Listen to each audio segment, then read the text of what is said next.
1,20,000 ಮೇಲೆ ಯಾರು ವಹಿವಾಟು ಮಾಡಿದ್ರೆ ಅವರೆಲ್ಲ ಕಿತ್ತಾಕ್ಬಿಟ್ಟವ್ರು ಗೌರ್ಮೆಂಟ್. ಆಧಾರ್ ಕಾರ್ಡ್ ಅದಕ್ಕೆ ಲಿಂಕ್ ಇರುತ್ತಲ್ಲ, ಲಿಂಕಲ್ಲಿ ತೆಗೆದ್ಬಿಟ್ಟವ್ರೆ. ಕೇಳೋದು ಬಂದು ಏನಾಗಿದೆ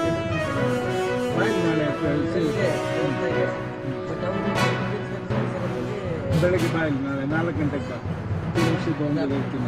ಅವರೇ ಬರಲಿ, ಅದನ್ನ ತಗೊಂಡ್ಬ. ನಿಂದ ಆಧಾರ್ ಕಾರ್ಡ್ ತಗೊಂಬಂದ್ರೆ ಸಾಕು. ಆಧಾರ್ ಕಾರ್ಡ್ ತಗೊಂಬಂದ್ರೆ ನಾಳೆ ಜನಸ್ಪಂದನದಲ್ಲಿ ಎಲ್ಲ 4 ಗಂಟೆ ಕೂಟ ಇರ್ತೀವಿ. ಅಲ್ಲೇ ಚೆಕ್ ಮಾಡಿ ಅಲ್ಲೇ ಅದನ್ನೇ ಕಾರ್ಡ್ದು ಏನಂದ್ರು ನಾಳೆನೇ ಸೋಮವಾರ ನಾಳೆ 4 ಗಂಟೆಗೆ ಬಂದ್ರಿ. ನಿಮಗೋಸ್ಕರ ಕೂತಿರ್ತೀವಿ. ನಾವೇನು ಇದು ಮಾಡಲ್ಲ. ಬರ್ಬೇಕು, ಬಂದು ಕೆಲಸ ಮಾಡಿಸ್ಕೊಳ್ಳಿ. ನಿಮ್ ಕೆಲಸನ ಪುಸ್ತಕ ಯಾರಿಗೂ ದುಡ್ಡು ಕೊಡೋದಕ್ಕೆ ಕೆಲಸ ಮಾಡಿಸ್ಕೊಳ್ಳಿ. ಬಂದು ನಾವು ಕೂತಿರ್ತೀವಿ, ನಿಮಗೋಸ್ಕರ ಕೂತಿರ್ತೀವಿ. ಬನ್ನಿ ಬರಲ್ಲ ಹುಡುಗರು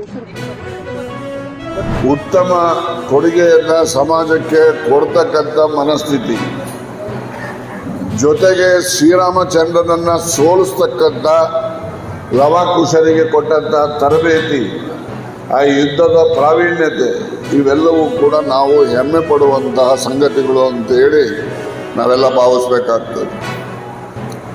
ಹಾಗೆ ನಾವು ಇಷ್ಟು ಹೇಳ್ಕೊಂಡು ಹೋಗ್ತಾನೆ ಇದ್ರೆ ನಾವು ಉದ್ಧಾರ ಆಗೋದಿಲ್ಲ.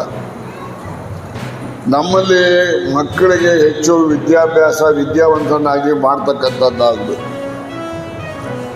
ಇವತ್ತು ವಿದ್ಯೆಯಿಂದ ಮಾತ್ರ ನಾವು ಏನಾದರೂ ಸಾಧನೆ ಮಾಡಲಿಕ್ಕೆ ಸಾಧ್ಯವೇ ಹೊರತು ವಿದ್ಯೆ ಇಲ್ಲದೆ ಇರ್ತಕ್ಕಂಥ ಯಾವುದೇ ಸಮುದಾಯ ಆಗಲಿ, ಯಾವುದೇ ನಾಗರಿಕ ಆಗಲಿ, ಅವರು ಭೂಮಿಗೆ ಒಂದು ಹೊರೆನೇ ಹೊರತು ಅವರು ಭೂಮಿಗೆ ಒಂದು ಆಸ್ತಿಯಾಗಿ ಪರಿಗಣಿಸಲಿಕ್ಕೆ ಸಾಧ್ಯ ಇಲ್ಲ.